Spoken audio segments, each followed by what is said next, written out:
Yo, SojuTalk Nation! On this week's episode, we'll be covering Fuego releases from Loona, iKON, the Boyz, Rocket Punch, and BVNDIT. We'll also be cooking up some spicy news coverage, including Big Hit reveals massive plans for the future, Parasite makes history at the Oscars, and more coronavirus cancellations. So prepare your body, get some snacks, because the comebacks are aplenty. Hit me with that intro!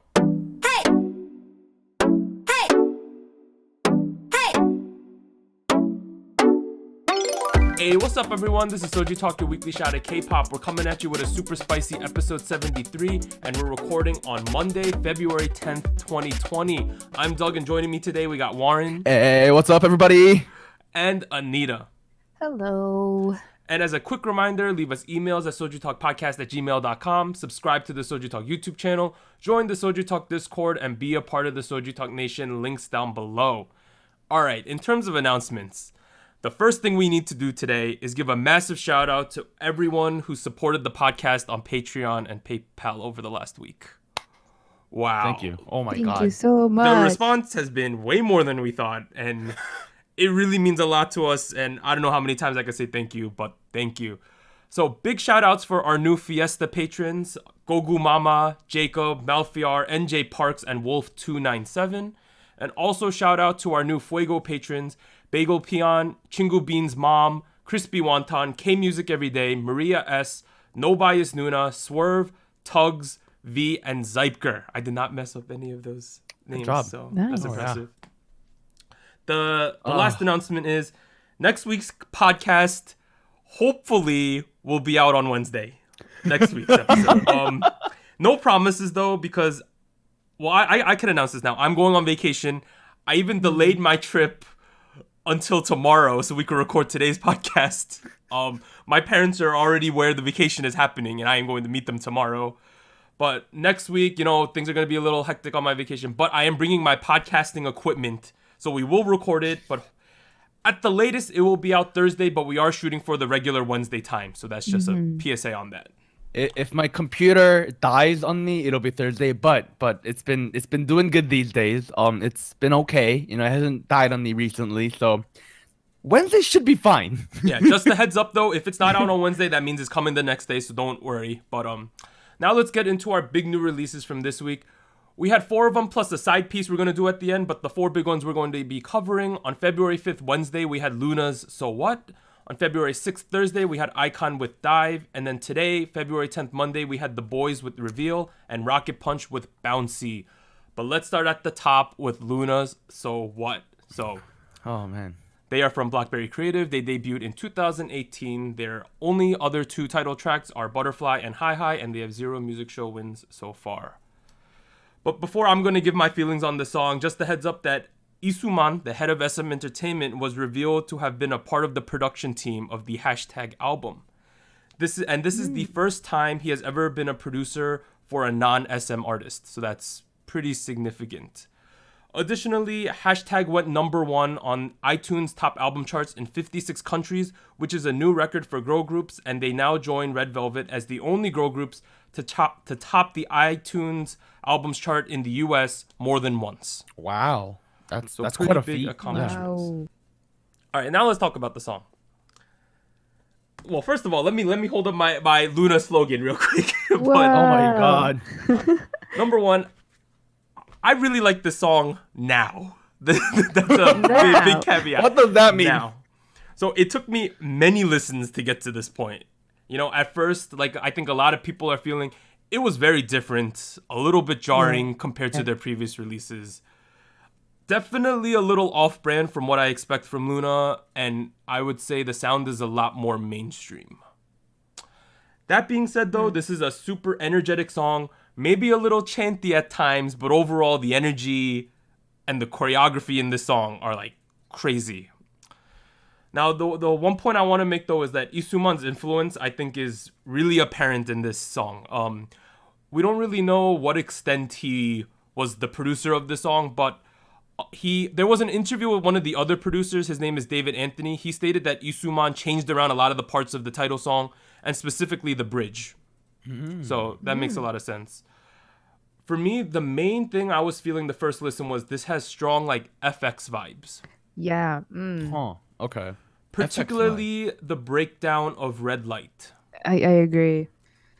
Now, I think a lot of fans, maybe, I don't know if it's just that they weren't listening to FX back in the day, but a lot of people are comparing this to like an ITZY song or Nature's Oopsie. That's what I'm seeing a lot. For me, I don't know. I think a lot of times these days people are classifying songs as like ITZY songs, right? I feel like I don't feel like ITZY was the one who started this trend. I feel like they're just like vibing a trend that like FX was doing back in the day. That's the way I kind of see it. I don't know. But overall, while watching this, you know, production value was absolutely through the roof. They spent all the money again. I really liked the use of color in this music video, especially when they went from the dark scenes to like Go-won in her yellow dress.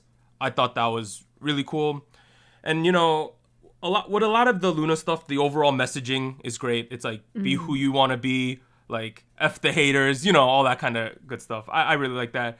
And there is definitely a lot of lore going on, especially with Olivia Hague throughout the entire music video.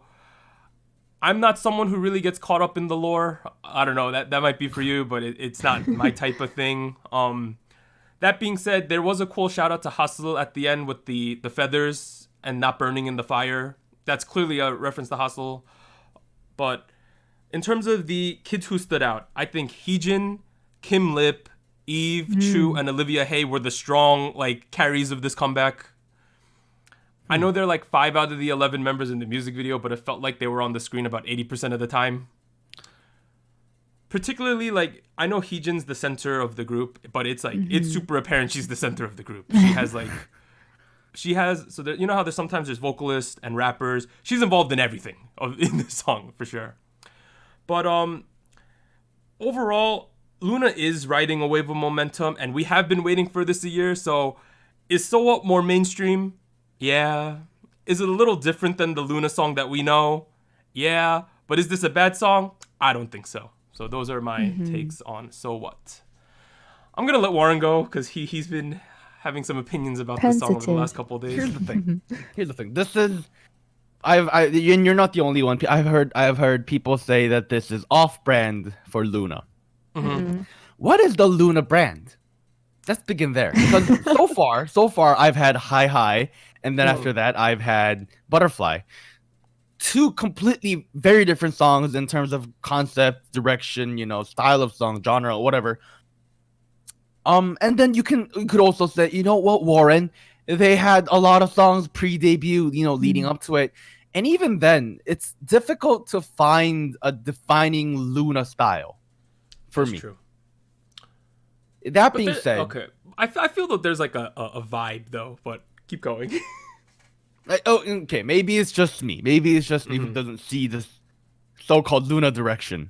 I do think a lot of the vibe comes from the music video and like the recurring themes in their songs, rather than like, you know, Twice has like, oh, we're gonna double gum, you know, song, right? Like Loona doesn't have that.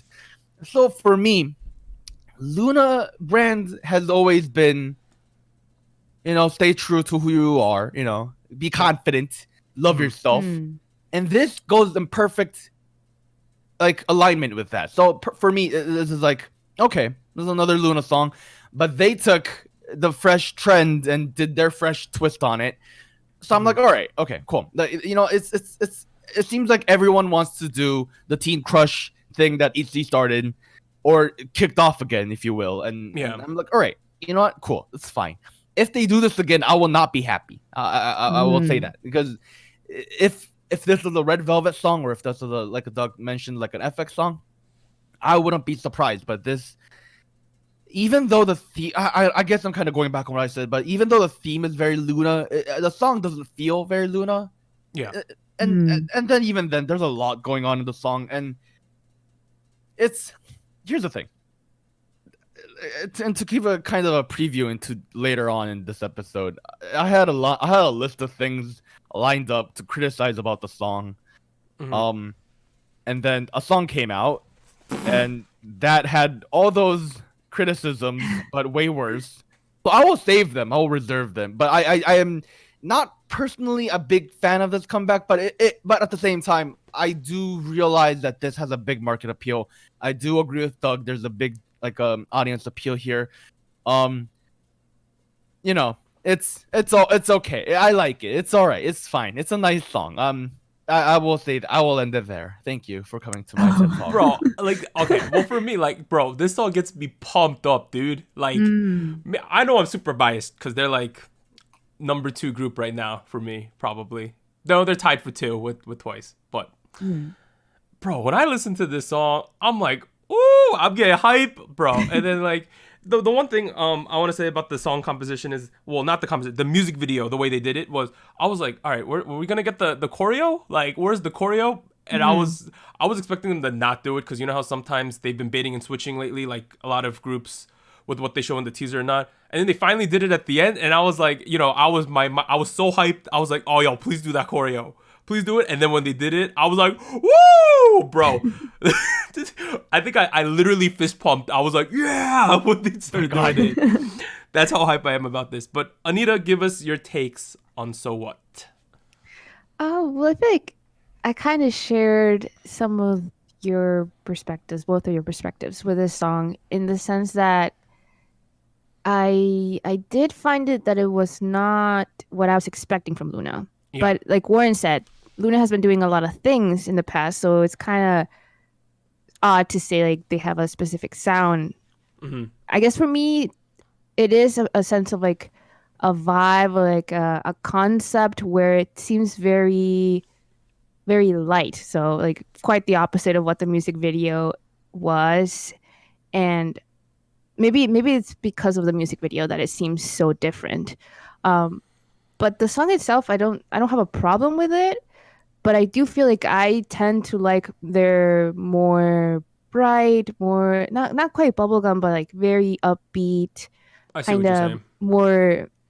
It's not. I don't know how to describe it. It's not really innocent, but it's more youthful. I guess not quite as dark as this comeback, Yeah. which was more like high and like a lot of the concept videos, the songs that they had as solos. So I guess that's why I haven't really been listening to this song as much as their other stuff pre this comeback. I will say that I see the connection to Red Light FX. And to be honest, I don't know if I want them to continue in this direction, just because I don't know if it fits everyone in the group. Like, I don't know if all members of the group can be successful with this kind of concept, if that makes sense. I kind of agree. You know, there was a couple scenes, Doug kind of mentioned it, and like Chu and I believe her name is Kwon Correct. changed their dresses. Well, their dresses were not like badass. You know, they were like It was and just yellow. colorful. Yeah, red and yellow stuff. And to me, it was two things. First of all, it was in a more marketing way. It was like, all right, you know, we got 2 cute girls. I don't think they can pull off the girl crush concept. Let's just let them do their thing. And then on a thematic level, it felt like you don't have to be scary badass Noonas in order to be free, or you know, like isn't the only way to pull off. Okay. Isn't the only way to pull off like freedom. Mm-hmm. You get what I'm saying? Like, you don't have to be like, you know, Right. like so strong, and like you can wear flowery dresses and still be I am free. You son of a, you know, like Yeah. that. So in that aspect, I do think I kind of agree with Anita in that Loona. I don't think this is like a concept that matches all 13 of them perfectly. Do they have 13 members? It 12 members? matches. They have 12. It matches 12. some Right of now it's them, I 11. think. No, it matches some of them. of Specifically, course. like Eve, Kim Lip, and Olivia Hey, this was like, and Heejin, this was perfect for them. Specifically, like, okay, Eve is my second favorite member of Loona, right? And Kim Lip is my number 1. Eve was making a strong case in this music video. Oh, Lord. Okay, but continue. Hello? I think for me, in general, Anita? All right, we will take a cut in 5, 4, 3, 2, 1. Okay, we're back. We fixed Anita's thing, hopefully, but she was more or less if I remember correctly, when we took a break, it was that she was saying that some of the members fit the concept very well, and she thinks it's going to be difficult going forward if they keep picking very decisive concepts, I think, right? Yeah, I think for me, the appeal for Loona personally is that they have so many girls that can do a lot of things, and they can also like do group stuff. That's really, really interesting. That doesn't quite fit a specific concept. So I would like it if they keep going forward with this idea of like it can't really be pinpointed to like a very cute concept or like a very girl crush concept, but kind of going through a spectrum of concepts maybe, because I think it fits their group dynamics, like the members. So it would be, I think it would be a waste if they just settle for this kind of thing. Okay, no, that makes sense. I think yeah, this was more of like, I don't know if I'm gonna call it a mainstream sounding song, but it kind of was. They are riding a large wave of momentum right now, like 100% on an international level, a little bit on the Korean level. They are right now. There was like a one of the votes for next week's music shows where they're going head to head with G-Friend is the main other competitor. The voting was relatively close, but obviously I think that influenced by the international fans for sure. Maybe it isn't. I'm not 100% sure. At the end of the day, it's like this year is very critical for Loona because they took a year hiatus essentially, right? And they have so much international hype train going on that the one thing I'm really hoping for is we get 2 more comebacks this year at a minimum. 2 more. 2, they got to. At least one, I think. At least one. All right. I mean, they've been averaging 1 comeback a year so far. I know. We could have 2 this year, but 3. Oh, you pushing it. Like, ooh. I mean, they were releasing songs all the time in the pre-release. Yeah. But that was pre-releases. I know. But I guess this so if you were here if you listened to last week's episode, we had a certified spicy system where if all 3 of us like this certified spicy. Unfortunately, this one is clearly not a certified spicy song, so let's move on. So on February 6th, Thursday, we had iKON with Dive. So they are from YG Entertainment. They debuted back in 2015. Their last 3 songs were I'm Okay, Goodbye Road, and Killing Me, and they have won 27 music shows as of now. But Anita, I'm going to let you start. What did you think of iKON's Dive? For me, this song has a very interesting sound where it sounds like something that was very trendy, but like 10 years ago. Oh man! Oh man! No, man! Not to say that it's bad, but it sounds like I've heard this sound before. Yep. And I think Doug also mentioned this before we recorded, where it sounds kind of like Timber by Kesha and Pitbull. Yes. It was like a very, what is it, like a, I don't know what the genre would be, but Western like EDM. Yes, Western EDM. That's what it is. Essentially. Also, it sounds like Avicii's The Nights for sure. Those are the 2 songs that it really sounds like. But overall, though, were you down for this or not? Well, to be honest, I'm not a huge fan of that Western EDM sound. So the thing for me was that I found the music video to have like some aspects that reminded me of the music video of Bling Bling. Yes. And I think it might have been like the red. There's a scene where they're wearing like red outfits. The red fire thing, right? The red circle like with the fire. Yeah. Some parts of the music video alluded to that, and I don't know. It's interesting to see that, knowing that this is their first comeback without BI, and like Bling Bling was towards the beginning of their career. So I don't know if that was on purpose, to be honest. But I found it hard to miss. But yeah, overall, the song itself, I feel like it goes with iKON's general vibe, concept. You know, I don't feel like it's off-brand. It just feels like it would have been trendy a while back, if that makes sense. No, I get that. One of the things I wrote down was that like I think at the beginning, iKON used to rotate concepts almost every comeback. They would have something like aggressive and fun, right? Like a rhythm ta, things like that. And then they would do more sentimental rap songs, well, like rap heavy songs.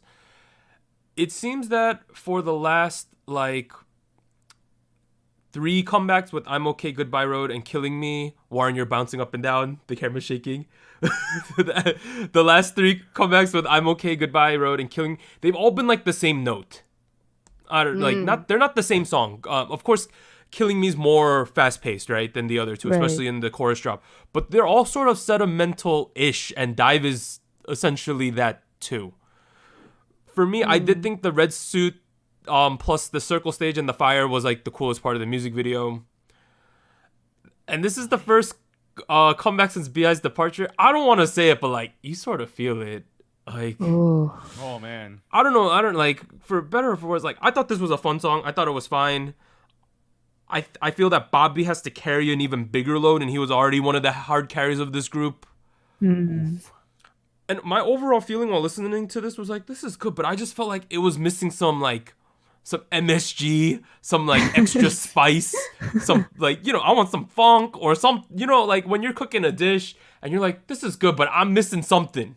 Like, that's how I felt about this song. But what about you, Warren? I mean, okay, let's begin there. I did feel like this was missing that spice. Yeah. Like there's a famous scene in Family Outing, the Korean variety show, where like they make this soup and it's not tasting good. So what do? They add a little bit of like ramen packet in the soup packet. Oh yeah. Oh boy. It ain't got that. It ain't got that. Right? It ain't got the spice. It ain't. I don't know what it is. It might be BI. It might be composition. I don't know, man. I don't know. For me, it didn't really feel like a Pitbull song, mostly because I'm not aware of American pop trends 10 years ago. Okay. But it did feel like it felt like a trot song to me. Almost A trot song. Okay, so explain what trot is for people at home who don't know. Trot is like it's our equivalent of folk music. People call it like Korean country music, but it's more like country music. It's like retro techno-y EDM stuff. I don't know how to describe it. It's essentially that. Look up like Hong Jin-young, things like that. Yeah. Song Ga-in, those are the like Yu San-sul, those are like the main trap people right now. But continue. Yeah, and it almost had like that kind of a retro feel to it, because trot by default pulls a lot from like retro vibes in terms of like 70s, 60s, 50s music. And I don't know if that was a good thing. I instantly heard the song and I was turned off. Like I was like, what's going on? Feels like I need to get on a horse and ride off into the sunset. Hee-haw. Here's the thing. I was also not a fan of that like red suit flaming stage thing. Oh, you weren't a fan of that. I hated it. I almost felt like it reminded me of the recent Blackpink music video. Recent. What was it? Was that what it was called? When they were wearing the pink, where Lisa was wearing a pink suit, or what do you call him? "Kill This Love," the last song. "Kill This Love" was the last song. Sorry. During "Kill This Love," it felt like some sets felt very cheap. Oh, the circle. They did have a circle. Yeah, it's kind of different. I don't know why that brought me back to that, but generally speaking, I'm not a fan of sets that YG does in terms of like, they say YG has they say SM has the box. They do, yeah. YG has the circle, I guess. Not a fan of that set thing going on where they're like, there's fake fire going around, and I'm like, oh. That is a YG thing. Wow. It is a YG thing. It's been around since like 21 and Big Bang, so. Yeah, no, that's true. There you go, folks. I don't know. I just feel like, so iKON obviously went through some turmoil, right? Over the last year. An unfortunate situation, but it's like, I really felt like they needed to like reintroduce themselves, be like, we still here, we strong. Here's this fire strong song, right? Like, I just feel like I was really hoping they would do something like pure iKON. I don't know. I wanted something that would get me hype, and this did not get me hype. It just everything in general feels a little awkward. Feels a little forced. It did. I don't know. Yeah. But now let's move on to our next song. So on February 10th today, we had the Boyz Reveal. So this music video was actually released like 18 hours before, well, or like 12 hours before it was supposed to. So we got the music video yesterday, even though it's supposed to come out today. But they are from Cracker Entertainment. They debuted in 2017. Their last 3 Korean songs, even though their Japanese debut was Korean, but their last 3 songs in Korea were DDD, Bloom Bloom, and No Air. Those are some great songs, Bloom Bloom and No Air. I really like this song. Now, Okay. I think the Boyz are super legit.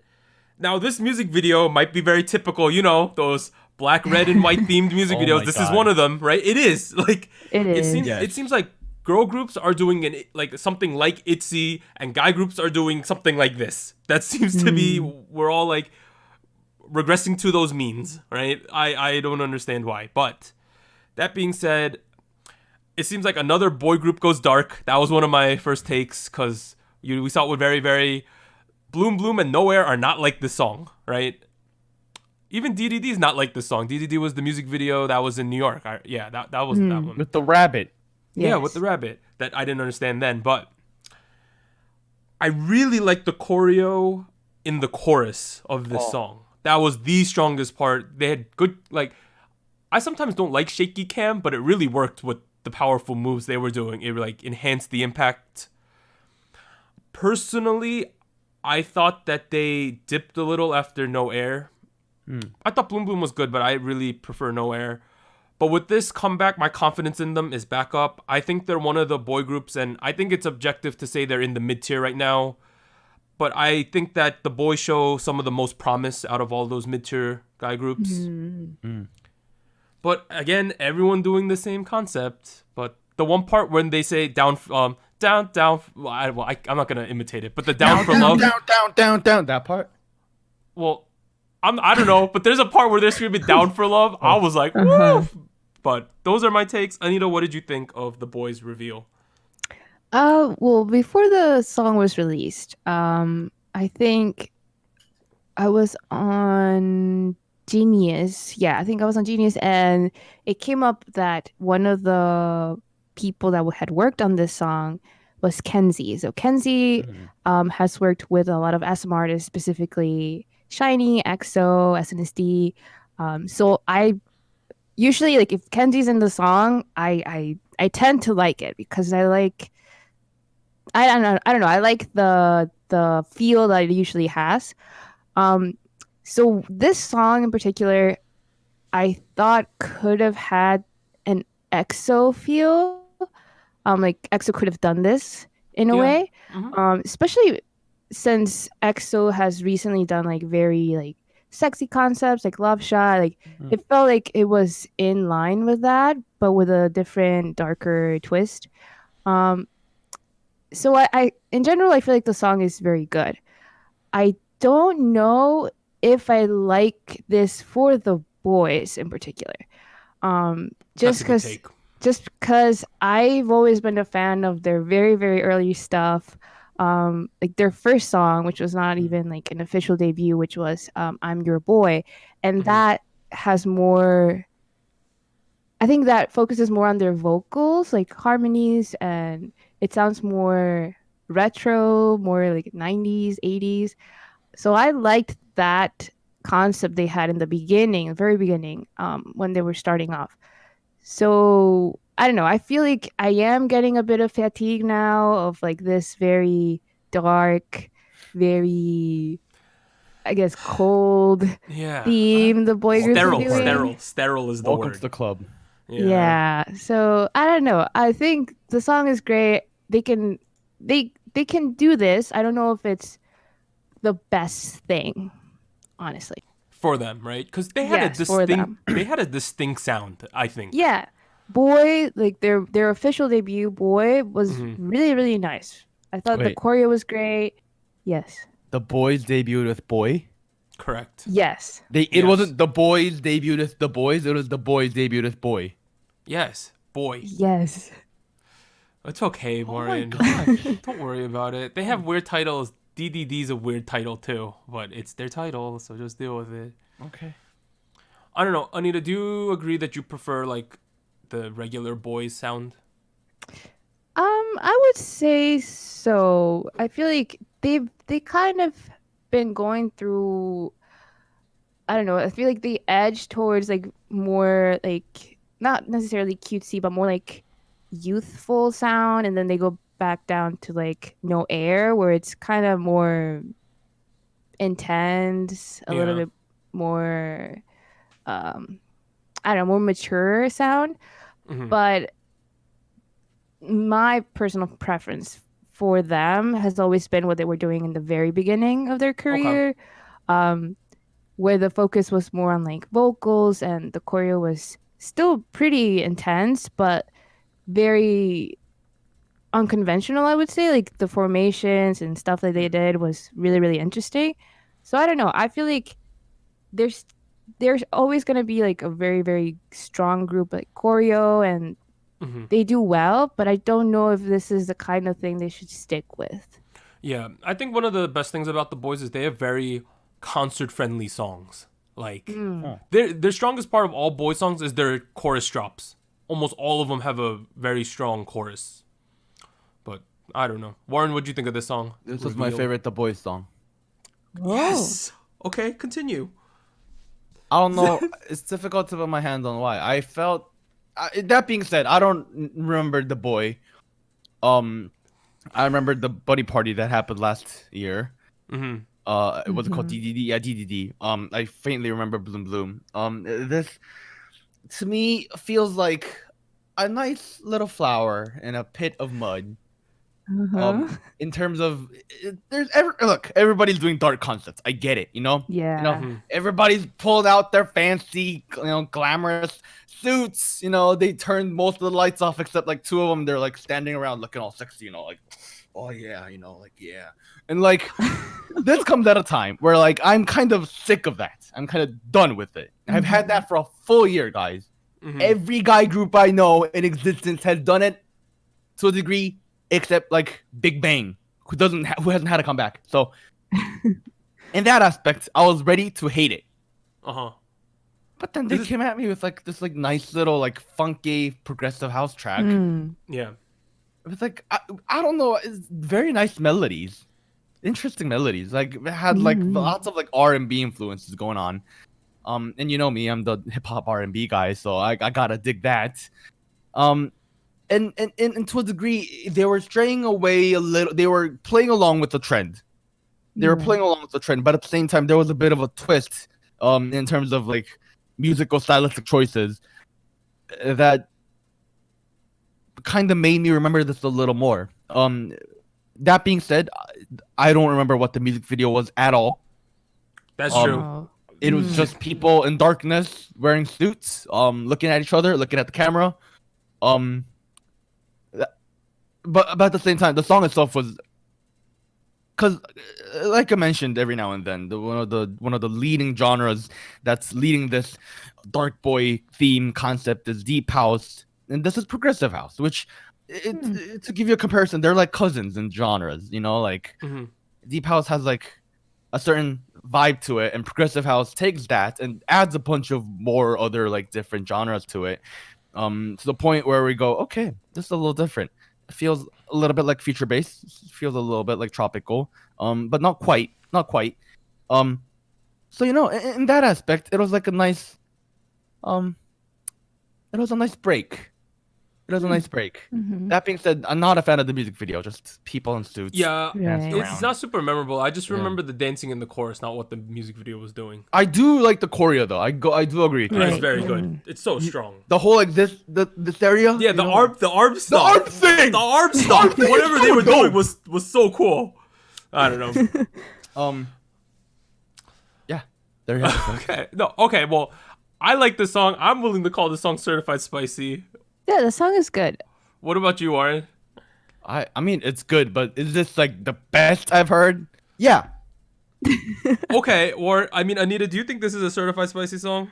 I would say so. Yes. Boom! All right, so we are claiming that the Boyz reveal is a certified spicy song. Let's go. It's joining GFriend's song from last week. But now let's move on to probably what a lot of you are here for this week. Rocket Punch came out with their second song today called Bouncy. They are from Woolim, debuted last year. Their only other song, Bim Bam Boom. Do you want to go first or no, Warren? I'm okay with either, to be honest. All right, you can go first then. Oh dear. It pains me to say this, but I don't like the song. Straight up. Here's the thing. It's if you've listened to our podcast long enough, you'll know that there's a couple things that tick me off. Mm-hmm. Meaningless lyrics that's thrown in for the concept. Like fast-paced, overly fast-paced stuff with too much stimuli to the point where I'm like, I don't know what's happening. And then like people who are pulling off a concept just because of the trend. This has all of that. It's a big carnival. It's a big carnival. Just like their album cover last time around, it was a city. This album is, if you look at the album cover, it's a carnival. It's called Red Punch. Hence, I'm wearing red. I don't like the song, but I do support. Let's go into it a little more into detail, right? The lyrics are kind of interesting. I have no clue what they're saying. I don't know what they want me to think. I know that Doug doesn't really enjoy it when I talk about lyrics on these keep going episodes. But if you look up the translations, it's something else. I mean, it's like, I am appealing. I'm flex. Ba-da-pa-pam. The Kish style is a bonus. Dance with me. Da-da-tan-tan. I don't know what that means. It's like, and the weird thing is, I'm looking at the lyrics and they capitalized flex and they put a period between FLEX. Oh, It's strange. Okay. So the song doesn't make any sense. I'm not sure what they're saying. I can only guess that their theme is female empowerment, which, don't get me wrong, is a great cause, a great message. But this isn't the way to do it, fam. This ain't the way to do it. Look. Remember what I said about Loona earlier? Yeah. Not everyone is born to do the girl crush concept. Not everybody. Correct. If I was an idol, if I was an idol, I have gigantic ass cheeks, look like a stupid ass dumpling. I am not gonna be able to pull off a bad boy concept. Let's be real with us. You never know. I think I'm good, Anita. I think I'm good. You never know is the same reason we have this video. Warren's like a teen crush type of guy, I think. Oh, really? Yeah. Let's talk about Teen Crush. I feel like Pristin kicked off Teen Crush to me. I don't know what FX. Yeah, that's true. It was Pristin, and then ITZY kind of added their own sound to it, and people who are doing bubblegum concepts were like, "Oh, wait a minute, we can ride this crush trend, but in a cutesy way." So they ended up with the Teen Crush, which, don't get me wrong, works in certain areas. I don't think it works here.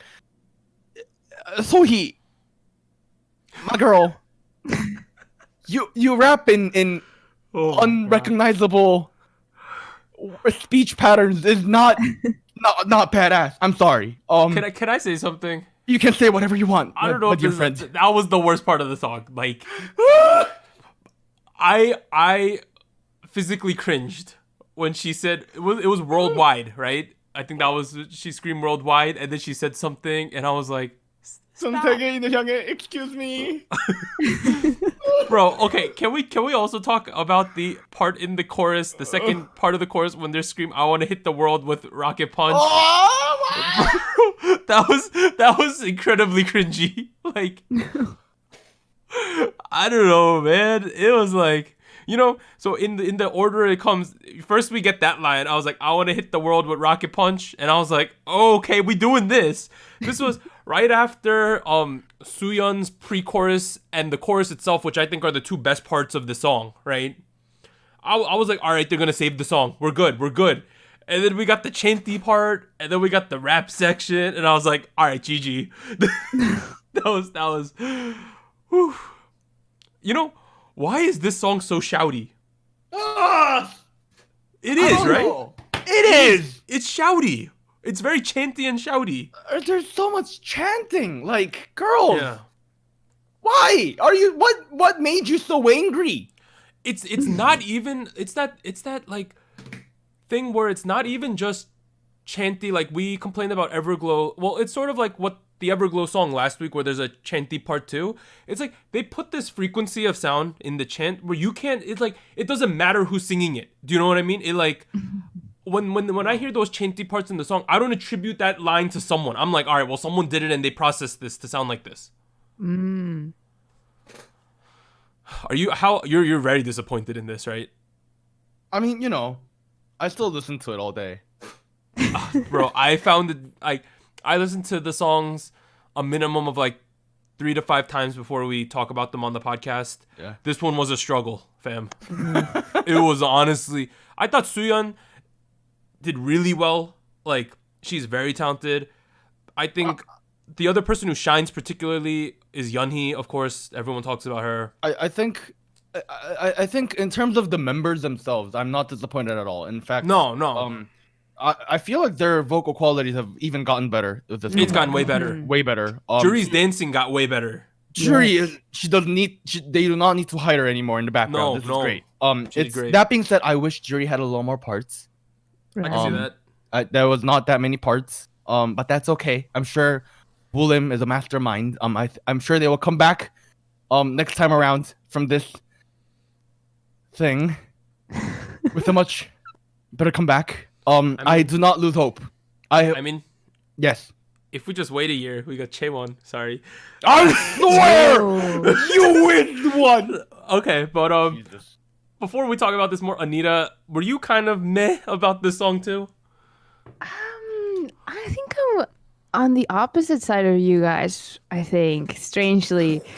And let me explain why. For some reason, so for me, I do understand what you mean about the lyrics and it being like kind of cringy and a little bit too chanty at parts.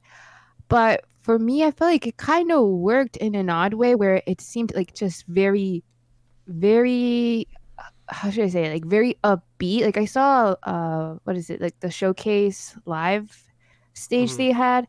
And when I saw them perform, I thought like, oh, this is very upbeat. Like it felt like everybody was energetic. Like it seemed like nothing was like I don't know, awkward like the energy was really up throughout the whole performance. So I really appreciated that, and I almost felt like some of it reminded me of 4 Minute in a way. I don't know what it is, but something about the song, like early 4 Minute. I feel you. Yeah, so for me, I liked the vibe that 4 Minute had in the beginning because it felt like it was very like dancey but energetic and upbeat. So I like that about this song. I do feel like if I pay too much attention to the lyrics, I might not like it as much. But if you're just listening to it and you feel like, I don't know, to bring your mood up, like that kind of energetic feel, I think it does its job. My one complaint would be that I wasn't a fan of the outfits. For some reason, like the styling of the music video and what I saw them wear in the live performance, I wasn't a huge fan. I think there's something about the print. It's like a faux Versace thing. You know those Versace outfits they got these days with the like gold leaves on them? It was essentially that. It was like great. green. I don't know. I like the outfits. I thought it was. I thought it fit the colorful content. There was a lot of cereal for some reason. Yeah, I didn't get that either. There was a lot of cereal. I don't know if they're doing video made no sense. They're like, PPL find the here. cereal. Yeah, are they doing a PPL for cereal or something? But no. There was a lot of it. But that look. Just because I don't like the song doesn't mean I don't like Rocket Punch. This is a great teaching moment. You know how when you have kids, you're like, this is a teaching moment, right? This is a teaching moment to everyone at home that you could be a big fan of a group and yet you can still critique the stuff they release, because I think oftentimes, well, I'm not gonna say oftentimes, but there are some fans who, regardless of what the artist released, they're gonna be like, this is the best thing ever. But it's refreshing to see Warren have takes about his favorite group. Look, I went and looked at reactions from various K fans. They actually seem to very much like the song, very much like they actually genuinely like the song. It seems like both Rocket Punch fans, Catchies, what's up? And also like random people who have seen Jury through like Produce and whatnot. They seem to very much like the song, and in fact, I might argue that I might even be the minority here. But that's You're okay. not the minority on our Discord, because we had a poll. We had a poll going today. Rate the song from 1 to 10, right? Yeah. It got like a couple 4s, which is like oof. It got a bunch of like 6s, and then I got a couple 7s. Look. That's like when average is like a 6. I would assume so. That's not an F. Yeah. I'm still graduating school here. All right, like we're good. One more thing I want to add. Lots of English and lots of Weird English. Lots. Look, what's in one pub in English again? Oh, cheering. Yeah, lines? we had the cheering rules, I guess. Yeah. It was really difficult this time around. Oh, you're talking about like the straight fan chants. Yeah, the fan chants is what I meant. Oh, okay, yeah. The fan chants was really hard. I haven't memorized them yet. I will soon. But I mean, you're just preparing for KCON, so that's fine. But see, look. Just because I don't like the song doesn't mean if I see them in KCON, you're gonna lose your mind. I will still go buck wild. Trust me. I'm not off the train yet. Like Warren's gonna start a riot in the GA pit. Mosh The pit. song comes on. He's gonna start a mosh pit. mosh pit. Punch everybody. Warren's gonna crowd surf during this song. Oh my God. What interesting thing is, it seems like it seems like they're going with a color concept. Yes, lots of colors. So many colors. Last comeback, the album was called Pink Punch. This album was called Red Punch. I'm wearing red. I don't know. I hope we get something nice next time, like Green Punch or like Blue Punch.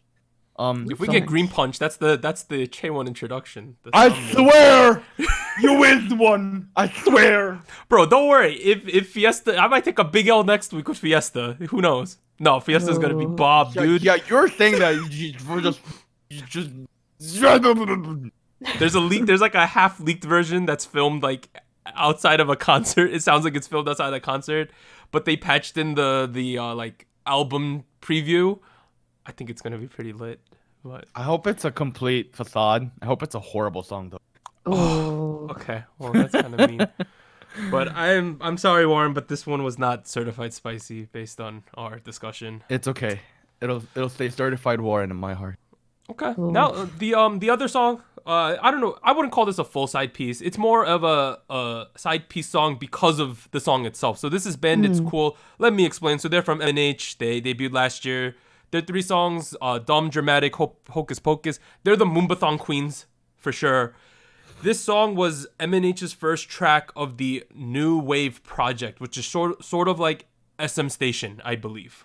So this is not a main release for them. It's just a side song. It did have a music video. It's a really interesting song. It is not Moombathon at all. No, it is not. When I listened to the song, because I put all the new songs in like a playlist and then I play them, and it came up, I was like, who the hell is this? And then I saw BVNDIT. I'm like, this is BVNDIT? And number 1, not Tropical House. Number 2, it was all in English, which I didn't realize that until I listened a couple times. Like, hey, this is all in English. So that's like a good sign, because I couldn't tell for a while. I thought this was super surprising in all the right ways. Music video, the editing is really cool. It's like a moving scrapbook, essentially. But I want more of this from BVNDIT, because this was so like spunky and whimsical and different that I got really good vibes from it. One could even say that this comeback was this drop was pretty cool. Nice.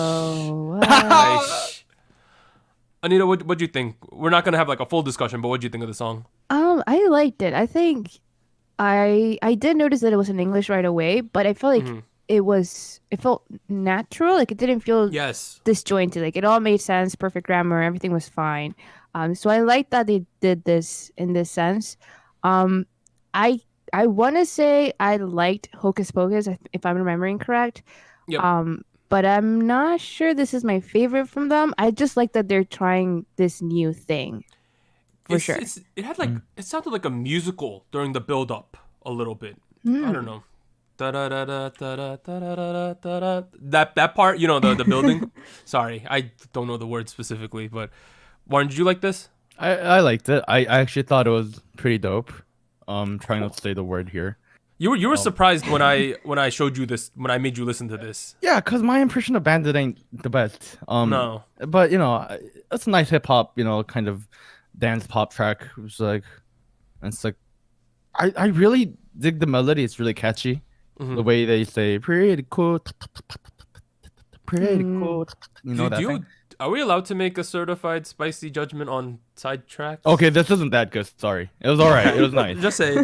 So No. our only certified spicy song this week was the Boyz Reveal. But I wanna like reserve certified spicy for good tracks, songs. for good songs. Okay. Ooh.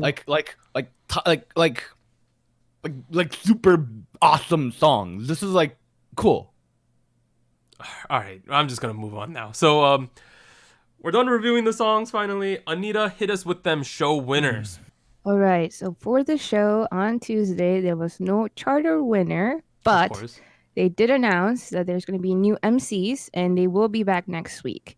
So the new MCs are going to be Juyeon from The Boyz, Shihyun from Everglow, and Kim Mingyu from Produce X101. For show champion on Wednesday, also no charter winner. But M Countdown Thursday, Techies, All For You, Yes. first win. Oh, Wait, And can then I she say something goes- about that real Yes. quick? There is mic stand choreography in that song. Yes. It is really cool. Everyone go check out Jacky's All For You. It's a great song. But now move on to Great music. song. Yes, so for the rest of the music shows, Music Bang, Show Music Core, and Inkigayo, Jiko is back at it again with any song. He's up to 7 wins now, and this makes it a triple crown. It's the second of the year after Psycho, and there was only 4 of them last year. So, congrats to Jiko. Yeah, another thing I want to point out, show champion, I don't know what happened to that show, right? What's like going yeah. on? What's going on?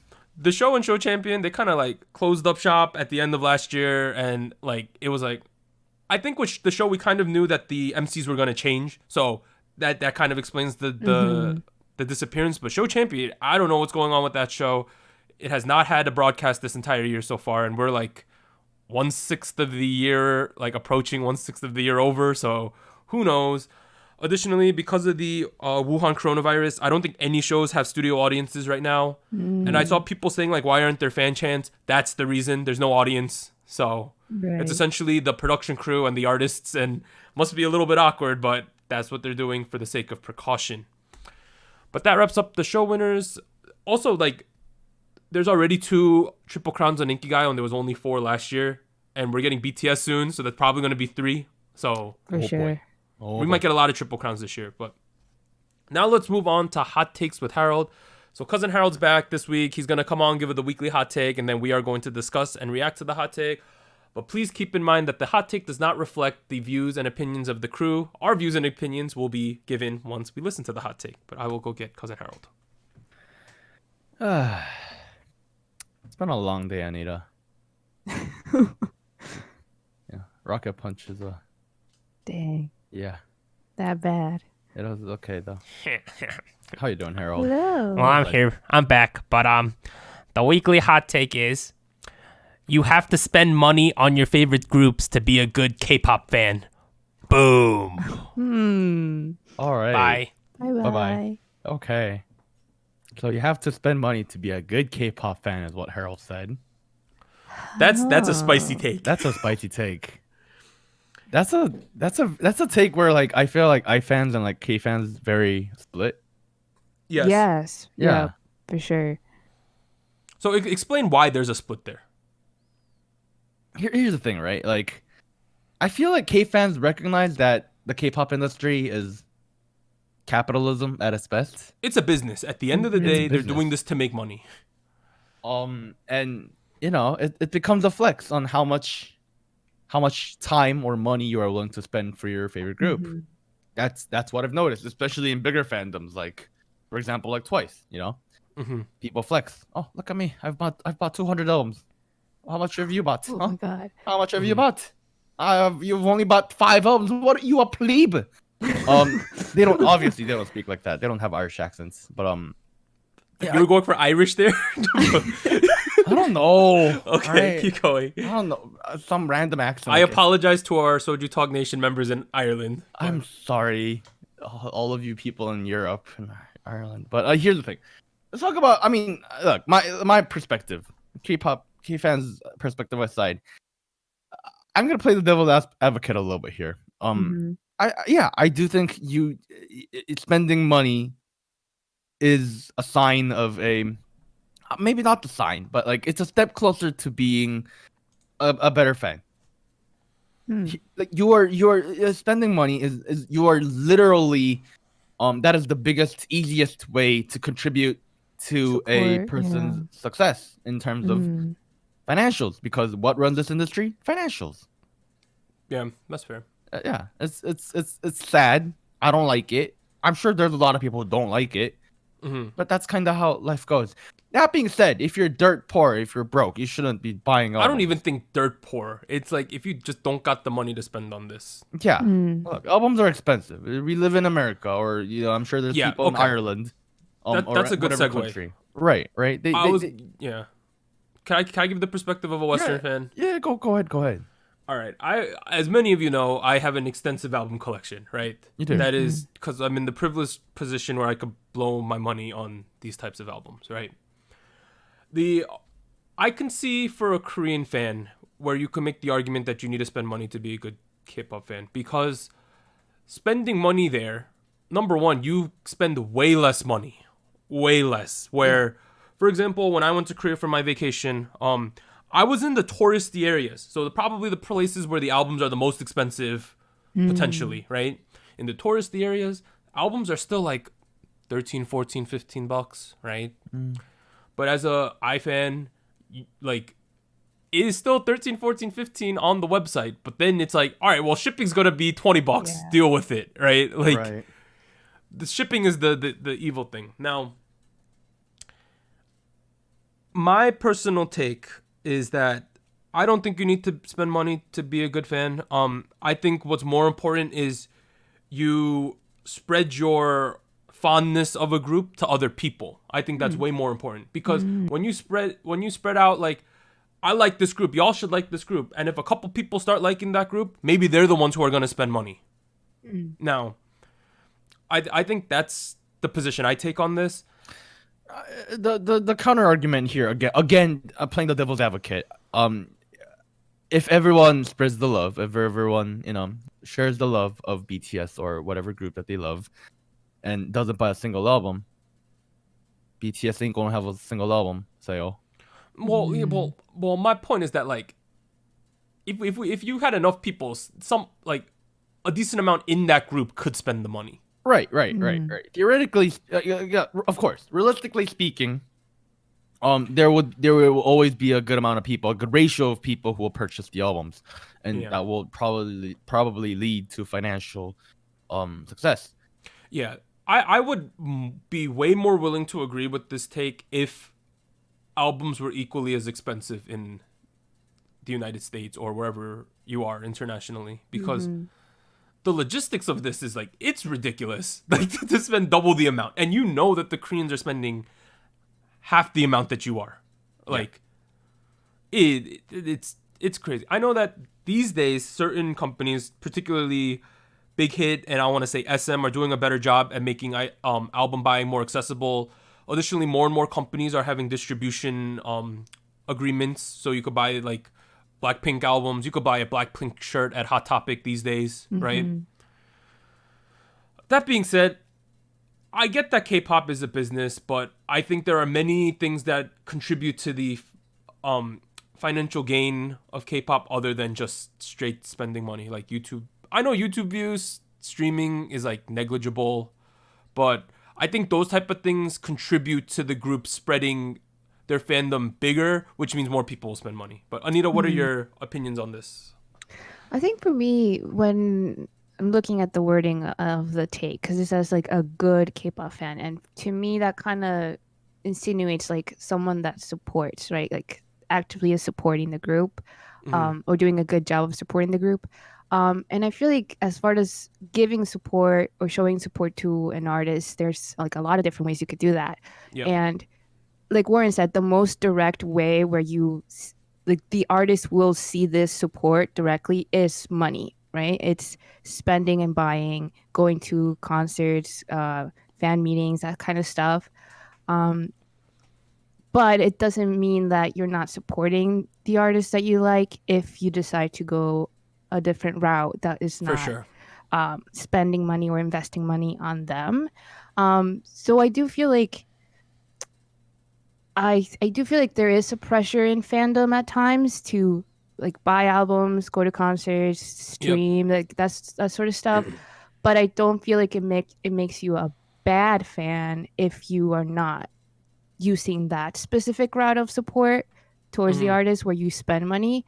It's just a different route. And if you can do that and you want to, then go for it. Like that helps the artist directly. But I don't think you're a bad fan if you decide to just, like Doug said, just spread the word and share their music online. I think I'm gonna even add on to that a little bit and go into what I think is a good fan. So, because earlier I was kind of agreeing with this, and I want to re-emphasize that I was playing the devil's advocate because I am actually very much on the other end. I don't think you have to even spread the good word to be a good fan. I think, because what do idols tell us? They were like, oh, we want to energize your day. We want you to be happy. We want you to if we are a vital part of your life, that brings energy to your life. That's our role. That's what they tell us. And I kind of agree with that. I don't look. If I'm spending money, if I'm buying albums, if I'm doing donations to fan clubs and whatnot, sure, I might be a better fan. But at the same time, if I'm just sitting in my room watching Twice music videos and having a good time, I think at that level, I'm a good fan. I kind of agree with that. Yeah. No, I 100% agree with that. Yeah. Look. Sure, consumerism, late stage capitalism, great. But I'm still a person that believes having fun is what matters. So as long as you're having fun, boys and girls, that's what matters.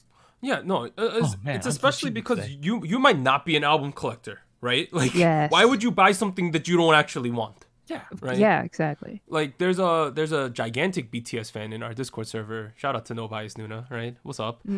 She does not own one BTS album. That's just not her thing. But you don't doubt the fact. I do not doubt that she's a gigantic she's a great BTS fan, and the reason why I've been getting more hype about BTS, she's one of the primary reasons of that.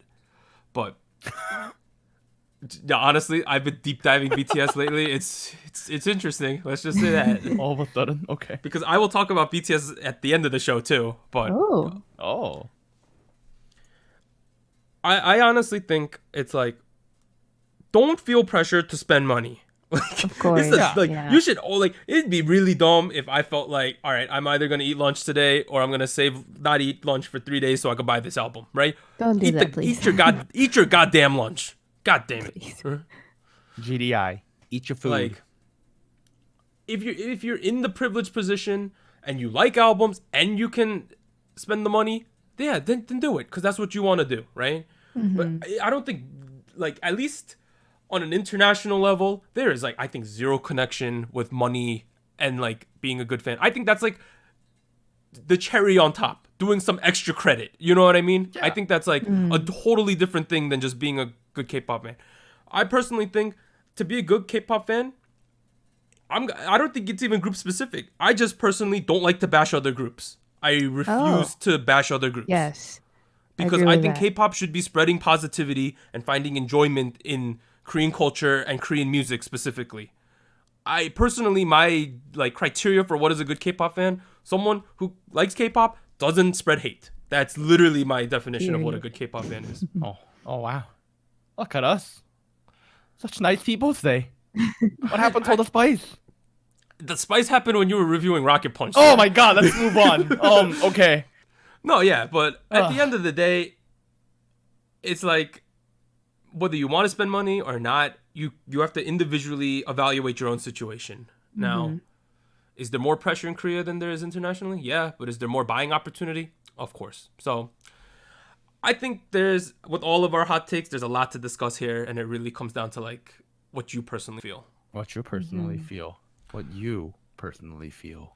I mean, I think this was a good discussion because we got to explore a lot of like the cultural situations of K-pop. But news and events from last week. There was like one big one this week. There was not that much news this week, but we will have the big one. So on February 5th, Big Hit Entertainment held its Big Hit corporate briefing with the community. A ton of things were discussed, and we will try to give a breakdown of what they announced. Boy.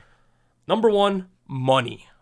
Big Hit Entertainment recorded approximately 588 billion Korean won, which is approximately 495 million United States dollars in consolidated revenue in 2019, which is approximately double the revenue of 2018. Wow. This translated to an operating profit of about 100 billion Korean won, which is 82 million United States dollars, which is similar profit from 2018, but considering the massive investment on their part over the past year, this is a sign of great growth. Totally. That is like obscene amounts of money. So That's much a lot of money. Next, something you probably all care about more, new groups, right? So Big Hit said that they have plans to debut a new boy group in 2022. Oh, wow. And I'm going to go closer in time now. Source Music, that girl group that they've been planning, they're going to debut it next year in 2021. Oh, wow. And the most surprising, BVNDIT plans to debut a multinational boy group within 2020 as their first project. BVNDIT is a joint venture between Big Hit and CJ with the goal of making K-pop mainstream and transplanting the K-pop training system to the global market. Okay. Okay. Wait, what? Hold up. Yeah, Hold no, up. on the screen, they had like BVNDIT in the middle, right? And then they had CJ or Big Hit above, and then the other one under it. They're like, this is our collab thing. The thing that's surprising to me is like 2020, that means they already have kids for this? This year, yeah. That's the thing no one understands right now. I mean, here's the thing. If they have kids for it in Korea, that makes sense. But multinational. I mean, I like hopefully multinational doesn't just mean like a bunch of Korean kids, one Japanese kid, one Chinese kid, one American, right? I hope hopefully it doesn't mean that. I hope it's like actually multinational. This is very interesting though, because I did see some comments referring to this as like trying to do what NCT SM has been doing, right? Which was just like having units that have members or like including people that promote in a specific region. To be honest, I know that SM kind of alluded to new units, but we haven't really been seeing them. Yep. Mostly just focusing on like NCT 127. But what catches my eye here is the fact that they're trying to have the training system in the global market, and that makes it seem like they're gonna have local trainees from a specific country. Is this like JYP NYC all over again? Yeah, like I don't know what it is. Yeah, this is the surprising thing to me. It's like Big Hit and CJ collabing. I thought of them as becoming like Big Hit was becoming one of their biggest competitors because they're both trying to do like the big umbrella company thing. That's very surprising to me. We'll have to see because 2020, that means it's going to happen in the next 10 months on paper. Yeah, this is interesting. Really excited for that because if it has like CJ and Big Hit, big players, right? Yeah. Next, for existing groups, this is topic number 3. 17 who are under Pledis. We're not sure if Pledis is under Big Hit yet. They will join Big Hit's in-house Weverse platform, though. So they are the first idol group from outside the Big Hit family to join the SNS platform. Weverse, I had a couple people on the Discord explain to me. It's like VLive, Instagram, Facebook, all those type of things mashed into one platform. The other news was that Super Rookies TXT they are now confirmed to be having a world tour in the near future. So one would assume this year. Wow. Okay. Wow. But 17 joining Weverse pretty much signals to me that Pledis might be acquired at some point. I know there were a couple fans on each side that may or may not have been happy. Oh yeah, there were a lot of people who weren't happy about this one. I mean, I understand the sentiment, but I feel like this is a first step in many steps. Okay. So, yeah, I mean, I don't think this is something we should be super angry over. Yeah. Okay. Next one. Tour logistics and merch. Big Hit announced plans to expand the play zone that has been available at BTS's Korean concerts globally, and to include a tour village, which will be similar to the Olympic Village at the Olympics. What? The tour village will include immersive experience such as staying at a BTS-themed hotel, an exclusive pop-up store and exhibit, and exclusive food and beverage stores incorporating limited edition BTS and Big Hit themed products as well as other things. They have also been testing a new way to order merch at all concerts on the Weverse platform that greatly reduces lines. Essentially, you get to order your merch on your phone and then just go and pick it up. Oh, that's smart. That saves lines because then no one's going to be browsing. It's literally just going to get in the line, scan the thing, and they're like, either they're going to already have the bag for you or they're just going to grab it real quick because you're going to pay by credit card on the app. That makes sense.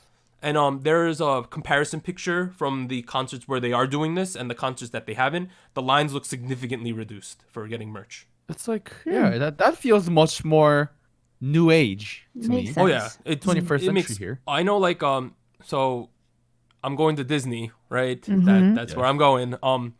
They also, you can now order food at Disney and do a similar thing, just pick it up instead of standing in the long counter service lines. So I could do that with turkey legs? I think, yeah, you might be able to do it with the turkey leg. It's like certain restaurants, but they are starting to do that overall in the parks. Wow. Next one. This one's crazy. Bang PD announced Learn Korean with BTS. What? The project will be educational content aimed at international fans with the planned launch in March, y'all. March. That's like in a month or less than a month. Here's the thing. 3 weeks. This makes so much sense, right? does? Like, I think this, like, okay. I feel that a lot of K-pop fans don't have a very super accessible way to learn Korean, right? Unless you just do it online or you do it self-study. Maybe there's online resources, but like if you combine the reason you want to learn Korean, BTS, with learning Korean, I bet you it's gonna be like a subscription service. Like they're gonna print money doing this, I bet. Oh like, my goodness. right? I'm confused, but okay. If there's a subscription service, like you pay $5 a month and you get access to the materials or something and the videos, this would make all the sense in the world to me. Interesting. Yeah, I feel like it's interesting whether it'll actually Korean or teach people lyrics of the BTS songs. That'll be something that'll have to watch out for when it drops. Bro, I might sign up and try this out because I need some help with my Korean, sir. I'm gonna learn some BTS Korean. So those were the main things from this press conference. But one other thing, in other BTS news, pre-sales of Map of the Soul 7 have now reportedly passed 4 million copies. Oh my god. Oh, dear. With the album not set to release until February 21st, this number is expected to significantly increase going forward. Oh man. For comparison, pre-sales for 2019's Map of the Soul Persona were around 3 million, and BTS's 2019 total for album sales was 6 million. Dang. Oh my god. So if you think that they've pre-sold 4 million copies of this, and I'm going to assume at this point in the year they've already sold maybe 500,000 other albums, right? Right. They're already fast approaching 6 million. Like, we're going to get to 10 million. In a year, sure. right? It's probably going to Yes. happen. 10 million. Yeah, it's going to happen. Oh man, that's a lot of digits. That's a lot of money. That's a lot of money. Oh, the other thing in terms of the tour logistics, I forgot something up there. Big Hit's gonna be working on streamlining shipping options in the United States and Japan to provide better delivery service to fans. So I think what they're going to do is set up distribution centers in other countries other than Korea to make shipping cheaper. So they are that's so nice. they are literally getting on the level of Amazon. Oh, yeah. Or maybe they're partnering with certain companies like DHL or something like that to Okay. make it easier. All right. It's smart. It's super smart to have the warehouses around the world. Yeah. Jeff Bong over here. Jeff Bong. Jesus. But yeah, that's all the BTS news and big hit news. A lot of interesting stuff. I'm most curious about the B-Lift international boy group. Yes. And the learn Korean with BTS. I think those two things are Wow. like I'm very hyped for the girl group in 2021. oh Yeah, yeah. They interesting. announced the auditions. I don't know if they've had them yet, but they have announced the auditions. Next, Parasite makes history at the Oscars. I know that this is not Yes. K-pop, but it is very significant to Korean culture, so we're just going to cover it real quick. On February 9th, yesterday, on Sunday, the Korean movie Parasite became the first non-English film to win Best Picture at the Academy Awards. I'm sure many of you already know this, probably all of you.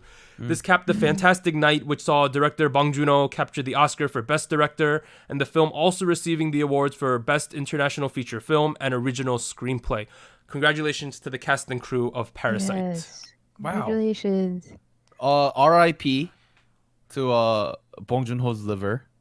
Oh yeah, because Lots of soju tonight. yeah, at the end of his Best Director speech, he said like, "I'm going to drink until tomorrow morning."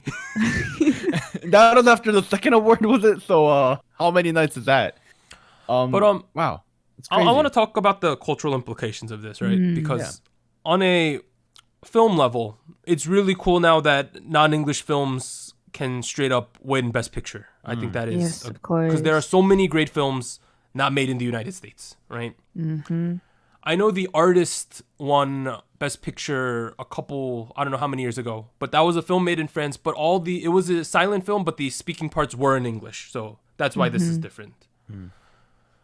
For me, as a Korean American, it makes me really proud. Now, growing up, I was never really teased for being Asian or Korean. Probably because I was bigger than most of the kids in my class, and I don't know. I feel like if I was little Doug, would have throw some hands back in the day, Good year. Oh dear. or at least told the teacher. That's probably more realistic. But you know, growing up in a predominantly white area, right? There was definitely times growing up where I was like, man, like, I don't look like everyone. And it's like, sometimes, like, you know, like when you're kids aren't, I wouldn't say all kids are mean, but it's a meaner time, right? You just, sometimes there's no filter. I just felt like a little bit of an outsider a lot of my youth by being a Korean. Because there were some Asian kids, there were like some Filipino kids in my class. Shout out to the Filipinos, y'all rock. They accepted me with full arms, right? Shout out to them. But like growing up, I was like, Korea's not that cool. And then once I was like 10, my early teenage years, it was like that's when Japan got cool, right? Like Dragon Ball Z, anime was cool. Anime. Like samurai was cool all of a sudden, right? All those type of things. But it wasn't until like K-pop started popping off where I was like, oh, yo, I'm Korean. This is like, hey, right? Like it wasn't until then. I hope that at a minimum there are young kids at home who are like me, like 20 years ago, who watched the Oscars with their parents as I did and feel a sense of pride in being Korean by watching this accomplishment by Bong Joon-ho and the Parasite team, because other than like, there were very few Korean references on TV growing up, right? And yesterday, not only did Parasite win a bunch of awards, but Sandra Oh was there looking fresh to death, right? Like, it was a great night for like non-English speaking films. It was a great night for Asians, and of course, it was a great night for Koreans. And I just hope that by Parasite winning Best Picture and winning all these awards, it opens the door for a lot of people to be more proud of who they are growing up and visibility. It's kind of a surreal moment. Oh yeah, dude. It's surreal. It's these actors or some people I've grown up with, like for example, like the cast. Song are. something is the main guy. Oh, Songgang was the main guy. Yeah. The example I was gonna give was Lee Sun-gyun, right? He was like a person I would see on just TV. He was famous for having a nice voice. Hmm. And then fast forward a couple years later, I'm seeing him on ABC in the Oscars. Yeah. I don't know, man. Like, being proud and everything aside, like this is almost a very surreal moment.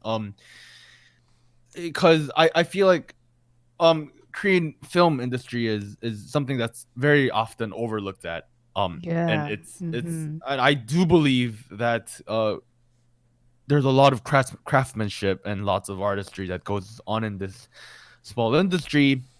Lots of great directors, and it's always been overlooked. And I think this is one step to letting everybody know that hey, Korea has Chungmuro. Chungmuro is it's like Korea's Hollywood. It's like it's a town based on making movies. We have our own industry, we have our own thing, and it's great. It's dope. It's awesome. If you watch the movie, it's a great movie. Of course, I'm proud as a Korean. But I'm more proud as a Bong Joon-ho fan. I'm awesome. I'm very, very proud. Very, very happy. Very excited. To see that the Oscars are still relevant. With the industry. So. I know you got anything to say about this? Well, I think in general, like you mentioned earlier, Doug, that it's great that it's with this film because it's very deserving, of course, but it's also for all non-English speaking film creators and content creators, like to be recognized at the Oscars. I mean, of course, the Oscars is not like the end all of all awards for film, right? Because it's based on in the U.S., but it's one of the most well known globally. So to just be like nominated and to win Best Picture, like when nobody else has done it before, like non-English speaking film, I think that's a great sign for everybody that wants to be in that realm of like, I wouldn't call it like the big leagues because there's a ton of non-English speaking films that never get recognized and they're big on their own, but it just puts you on like every household, like people know you, and it gets more on like mainstream media, and it just gives more representation, like you mentioned, and I think it's good for everyone, but specifically for this movie because it's so deserving. It's been doing so well in other international festivals. So it just feels like it's the rational thing, but it's also like it's the best thing that could happen as well. Yeah, I think it's great because it's opening the doors for a lot of people. And as Bong Joon-ho said, I'm not going to say this specific quote, but he's like, if you can get past that there's 1 inch of subtitles on your screen, there's a whole other world of movies out there. But to wrap up this section, I want to give some recommendations of movies I like. Ooh. So if people don't have a huge exposure to Korean movies, these are my favorites. There's so many, yes. So my favorites are Handmaiden, which is a psychological thriller. It's very sexual though, so it's a very mature film, but I think it is also like, my initial impressions was I thought Handmaiden was a 10 out of 10, but I think Parasite is a 10.5 out of 10. So that's my take there. If you want to learn about the Korean War, I think Taegukgi is the gold standard. My 2 favorite comedy movies are Sunny and My Sassy Girl. Sunny is so good. Yep. And then finally, if you want to learn about like a little bit more of Korean culture, like historical culture, Masquerade is one of my favorite historical movies. But those are my recommendations. Please check out Korean cinema. There's so much out there and it's all fantastic. SojuTalk, the K-movie podcast. All right, but now let's move on to more coronavirus cancellations. So this is some unfortunate news. So on February 8th, Pledis regretfully announced that 17 would be canceling their February and March world tour dates in consideration of the health and safety of both the artists and the fans. And this is obviously in response to the Wuhan coronavirus. The tour dates that were affected and which were canceled were in Kuala Lumpur, Taipei, Madrid, Paris, London, and Berlin. Really sucks that these fans are getting their tour dates canceled, and full refunds will be given back to fans, so there is a silver lining to that. Other concert cancellations include Ujusonyo, Zico, Super Junior, and Newest's Becco and Ren. They had some solo things going on. These concerts were set to be both domestically in Korea and abroad. So that's the level of precaution the K-pop companies are taking. Yeah. So Everyone just... I don't think it's the time to panic. Although I think if you want to consider preparing, it's up to you for your own state of mind. I'm not going to give what I feel 100% on this. But at the same time, regardless of how bad it is or not, we can practice good hygiene and Always. good safety in order to combat this as a general public. But that's my public health PSA this week. But now let's move on to quick takes. So on February 3rd, Newsen reported that there are currently discussions for a subunit consisting of X1 members from 3 to 4 companies. oh jeez. Okay. However, though, MBK, the label of Hangul and Dohyun, came out and stated that there are no subunit discussions taking place, but they are open to the idea. Yeah. So They it's not a came to hard no. mind, Yeah. Next one. Seungri was notified that he must enlist into the Korean military. Jurisdiction of his trial will be transferred to the military court once he enlists, but no date was given for that. A big oof, Seungri. Big The oof. next one. Red Velvet were confirmed to be a part of DreamWorks' new movie Trolls World Tour as K-pop representatives. Other members of this is not just like the Korean dubbing, this is the actual movie. Other members of the cast include Anna Kendrick, Justin Timberlake, Rachel Bloom, and Jamie Dornan. Wow. You know, kind of side story real quick. On my way to work from home, there's a thing called the Trolls Experience. This is an actual in real life location. It's like a pop-up thing. no, it was like a permanent thing for a while. Okay. Yeah, it was like kids would go in the morning while I'm heading to work. You know, walk out with troll face paint. You didn't check this out, sir? No, they closed. No, it's closed down. It's closed down. They actually closed it down like a week or so. It's not a thing anymore. But I just wanted to say it was mildly annoying. You felt like you were getting trolled, right? Yes. Sorry, I'm gonna keep going. The names of Red Velvet's characters were also revealed. Oh, Irene is going to be Baby Bun. Sugi is going to be Gomdori. Oh my god! That's What does that translate to? Teddy bear? Teddy bear. Wendy's gonna be Wani. Joy's gonna be Ari, and Yeti's going to be Kim Petite. I think I'm not 100% sure on that one. Oh, Joy's gonna be Ari? Yeah, Like from Ari. like from League? What? Yes, I was thinking more like Ariana Grande, but I guess. Oh. No, but they're Korean. But Sugi definitely got the best name, Teddy Bear, Gomdori. Gomdori. If it's her, but I don't know. It seems like it's a movie about trolls, and it's going to be based around music, so that's why there's a lot of singers on the cast. Interesting. All right, next, YG Entertainment registered. Okay, I'm gonna butcher some Thai names here, so I'm sorry. I think it's Manoba, Lalisa, and Manobal as trademarks in the clothing category. So those are obviously romanized versions of Lisa's name, Lisa from Right. Blackpink. It seems that a clothing line might be in the works, but fans are nervous that it means that Lisa can potentially lose the right to promote with her birth name if she leads the company. Personally, let me continue. Personally, we are not informed on Korean trademark law, but YG does own the trademarks on many of past and present artists, and this has not been an issue. So that is the caveat here. I mean, I guess it's kind of weird that they would think they could trademark a name. Yeah. Like, if it was Lisa of Blackpink or Blackpink Lisa, that would make sense. You know? Yeah, I don't think we have enough information here to make a hard guess. judgment, but I can see the fans' concern. But at the same time, there's like a lot of artists who have stage names that YG holds trademarks to, like Psy, Epic High, Tableau. There hasn't been any issues of that in the past. So, next one, I forgot to put the article here as a source, but KCON is confirmed for Russia.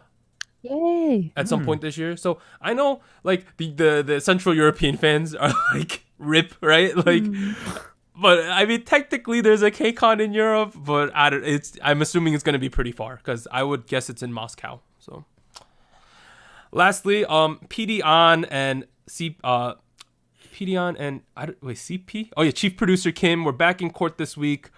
These are the producers. Oh jeez. With the pair claiming that they manipulated the produced series rankings in order to eliminate trainees who wanted to leave in season 2. That more or less means that certain kids and their companies were like, we don't want to be on the show anymore. So they're like, all right, we'll get you off the show. Why can't they just leave the show, right? That's, I don't know. An also stated that he did go out for drinks with entertainment agency officials, but that he did not, they did not ask him to manipulate the rankings. Unluckily for them, that might still be illegal. Yeah. In related news, CJ E&M will be rebranding Mnet and its "We Are K-pop" slogan in the wake of the Produce 101 controversy. Wow. There was a big debate online as to whether they deserve to be called "We Are," like say "We Are K-pop" because of everything they've done to K-pop. Dang. What's their new slogan gonna be? I don't know, like We are not K-pop. But Warren, hit us with the ridiculous amount of comebacks and confirmed comeback news and things like that. February 11th, on Tuesday, we will have Cherry Bullet. February 12th, on Wednesday, we will have Card and Pentagon and Henry Lau. February 13th, on Thursday, we will have AB6. February 14th, on Friday, we will have a solo comeback from Mamamoo, Moonbyul. We will have November 17th, on Monday, we will have Doug's very, very favorite, Idol Fiesta. February though, right? February. Wait, I have the hold original up. date. I have the original month here. It is. Okay, February It is 17th. I was just reading. That's all I was doing. Okay, never mind. I had the original Okay. month. Okay. Well, there's another confirmed comeback news. Wakey Mickey will be coming back in February with Yuzong this time, so that'll be fun. Good, because she took a hiatus because of health issues. The one thing I want to point out is Cherry Bullet. They dropped pictures of their light stick. It is like the coolest light stick I've ever seen. It's a gun. It's literally a gun. It's like a red gun. In a good way or a bad way? No, it's so cool. Like gotta I'm not a Cherry Bullet stan. Y'all gotta go look this up. I am not a Cherry Bullet stan, but like that light stick though. Ooh. I might need to buy that. But now let's talk State of the Nation. So Doug's announcement is he got BTS tickets. Hey. Nice. Not just BTS tickets. Huh? He got level 100 BTS tickets. Boy. Even nicer.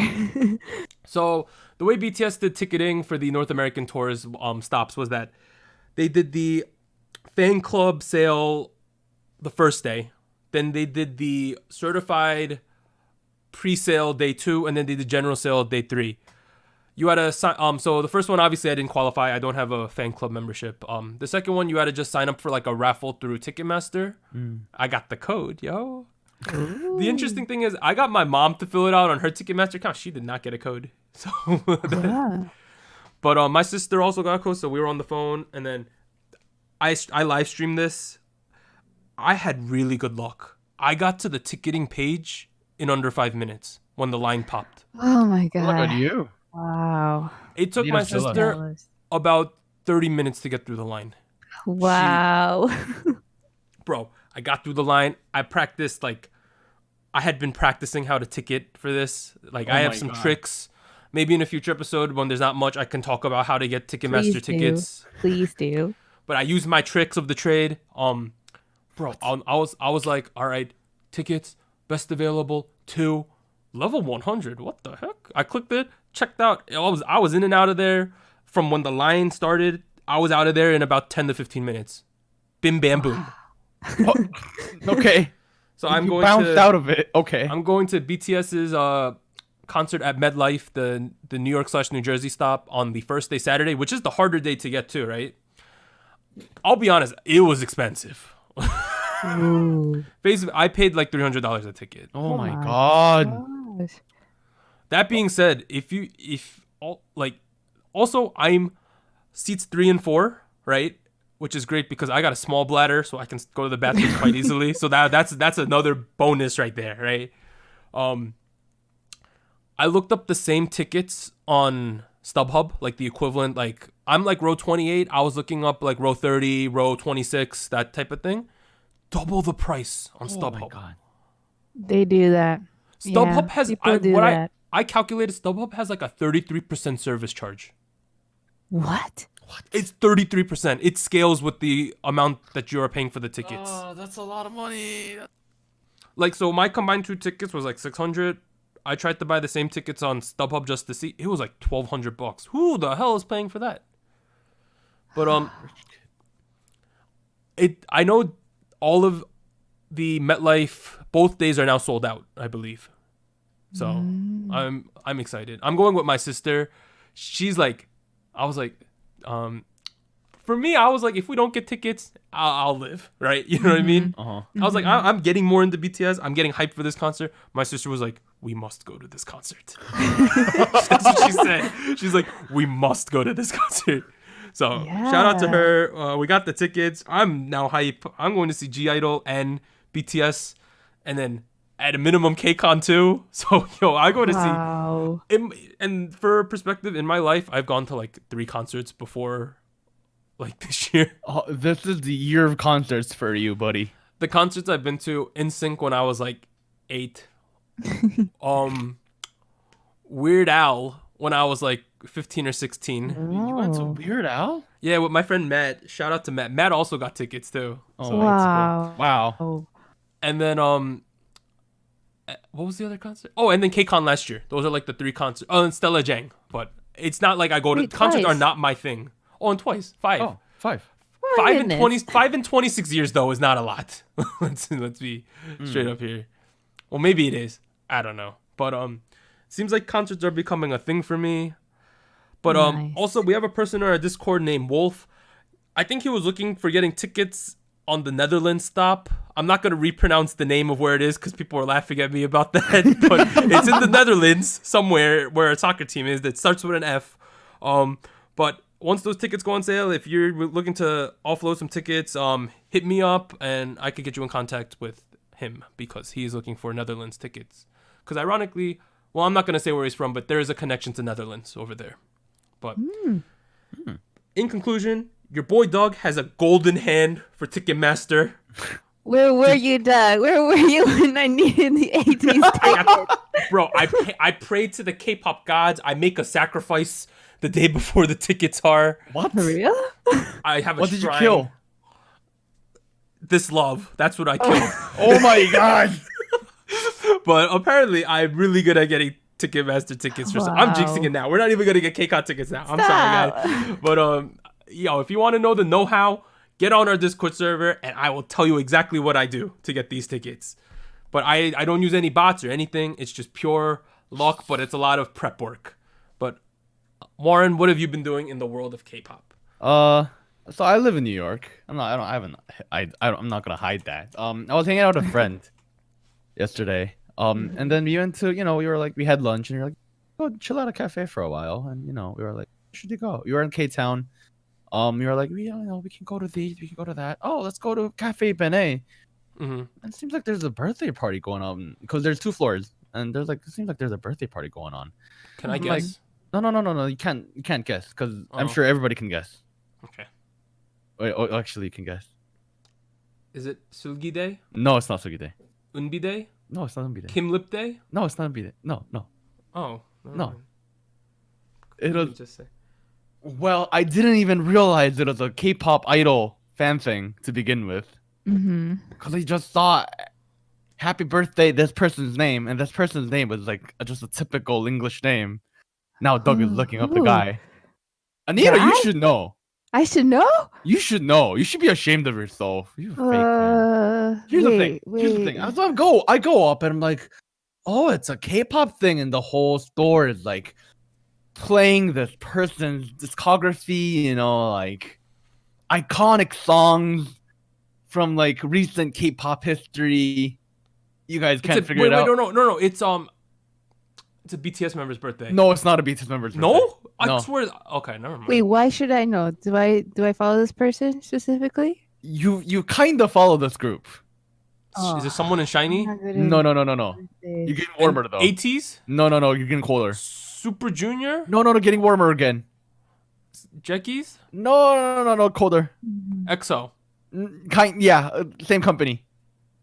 NCT? There we go. NCT Oh. Johnny's birthday was yesterday. Oh. I want to make a birthday correction. was February 9th. Eunbi's birthday is not in February. My bad. Oh, Continue on. belated birthday. Well, I had no clue. Did you get like a cool sleeve for your drink with Johnny's face on it? Yeah, I got the sleeve. I had Do you it. have it? Do you have it? Yeah, see, that's the thing. I had it. I was looking for it before we started recording. I think I lost Oh, it. no. Hey. Okay. Here's the thing, though. I didn't know they did that in America too. Like, I knew Oh no, they did that in do. Korea. They do.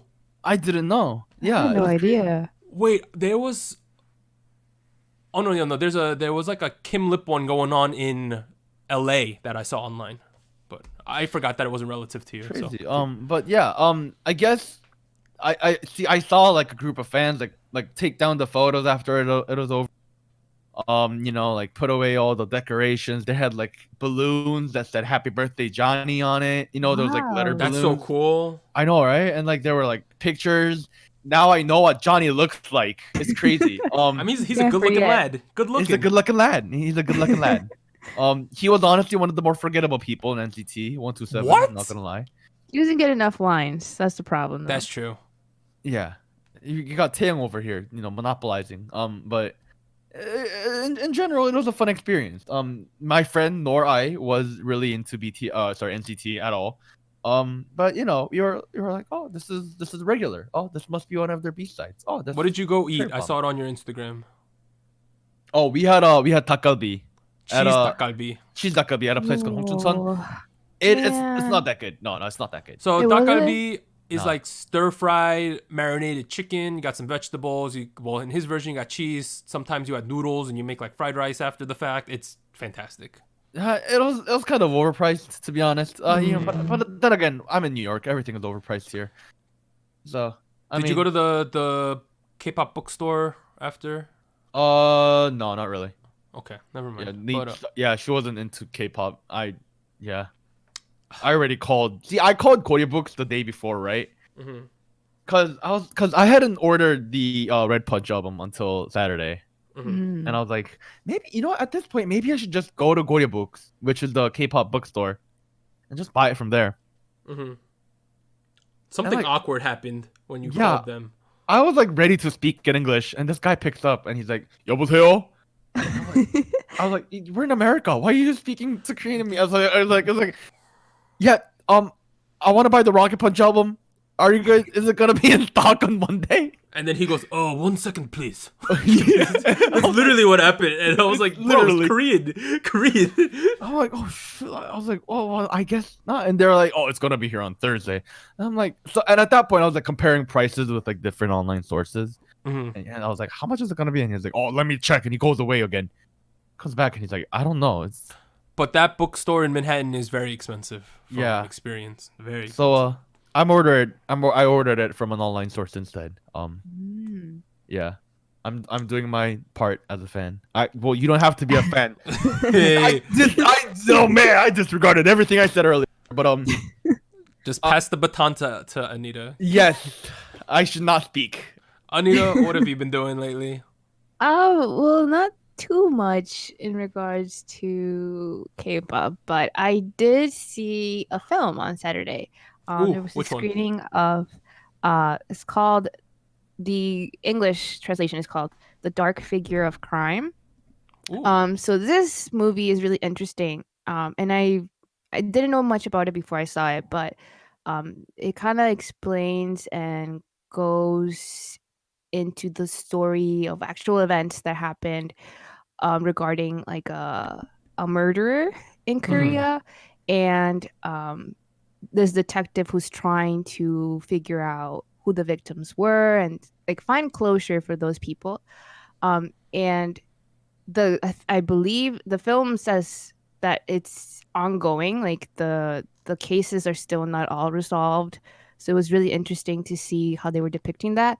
But like, I think what I found interesting about the film is that it's not super like high paced, like thriller like you might think because of the topic. It's really focusing on this closure that families of missing people don't have because they're not resolved, or like the cases get dropped, or the statute of limitations ends, and like all of this very not talked about stuff regarding crime. But it was really, really good. And I was really impressed by the performance of the actor who plays like the murderer, Ju Ji-hoon, who stars also in Kingdom. Yes. So the Netflix series about zombies. And he's also in Along with the Gods, that Yes, series. also in Along with the Gods. So I was kind of familiar with him, but I was really impressed with his performance because it was very convincing. I still haven't seen Kingdom. I'm really debating just like getting a free trial on Netflix just to see it because I hear season 2 is gonna happen soon, and I don't know. I'm excited. But another thing that I've been also debating whether to watch or not is this new drama with Park Seo-joon. It's called Itaewon Class. I think they're already started. Like it's on episode 5, I believe, but it seems really interesting. I don't know too much about it. I've just seen like making of stuff and like filming of the drama, and I don't know. It looks interesting. The title itself, I don't know what the story is about. So I'll tell you. It is the Okay. story. It is the story of the main character who opens a restaurant in Itaewon after his father's death and all of the hardships that come along with it. Okay. Yeah, it's I don't know. It seems really interesting. I was intrigued by the character design or like the styling of the actors because he had to do like a hair makeover to get like for the role. So it looks really interesting. So I might watch that sometime this week. But that's Awesome. pretty much it. Cool. Anita, are you aware that there is a Japanese group coming out that is pretty much the brother group of the winners of Produce in Japan? Is it something to do with an egg? I don't remember, but there is you remember like IBI or the one for Produce. There was a second group of the kids who didn't win. JBJ. JBJ. There is a Japanese group like that for the series you watched. Well, I don't know if this is what I've been hearing, but I remember right after the show ended, like 3 of the people or some of the people that were contestants joined this group called it's a very interesting name. It's like something egg, like what is it called? Something egg is a very interesting name, but I know some of them that are there. I don't know if that's what you're referring to. This one is called JO1. The JO1 is the actual group. Oh, okay. That's the Produce group, and they're coming out in March. Oh wait, no, I was wrong about JO1. Never mind. Yeah, G-Egg is a whole different group, but they have members from the Produce series that didn't make it. I'm not too sure what they're gonna do. I don't know what when their debut is planned to be. They have an interesting concept. They're trying to be also like I found it. Very Orbit Union. What? Ooh? Orbit Union. It's a new one. It was announced yesterday. Morbid Union? Orbit Union. Orbit. Like Loona Orbit. Like Loona Orbit Union. I did not hear about this. This is interesting. And the article says they were fan favorites who didn't make it. Is it basically the rest of the top 20? I have no clue because I did not watch that show. But I'll have to check. do any it of these out. names stand out? Yugo? Yes. Shunya? June? Yeah, it's basic. Younghoon? Tomo? Yeah, those guys. Interesting. But it is a Interesting. Hicho? I don't know. But so I think that pretty much wrapped things up. I thought we had a good episode this week. It was very long, but it didn't Yes. feel that long. I felt we had good conversations and energy levels were good. But this has been Soju Talk, your weekly shot at K-pop. If you are a Fiesta patron, stay tuned for Warren reading your name in a sexy voice. But overall, Soju Talk, thank you for listening. I'm Doug. I want to thank Warren and Anita for joining today. We'll see y'all next week when the Fiesta happens. Bye. Also stream Rocket Punch's song, Bouncy. Rocket Punch Bouncy!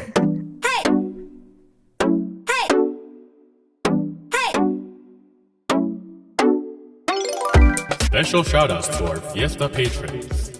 Gogumama, Jacob, Malfiar, NJ Parks, and Wolf297. Thank you for joining SojuTalk.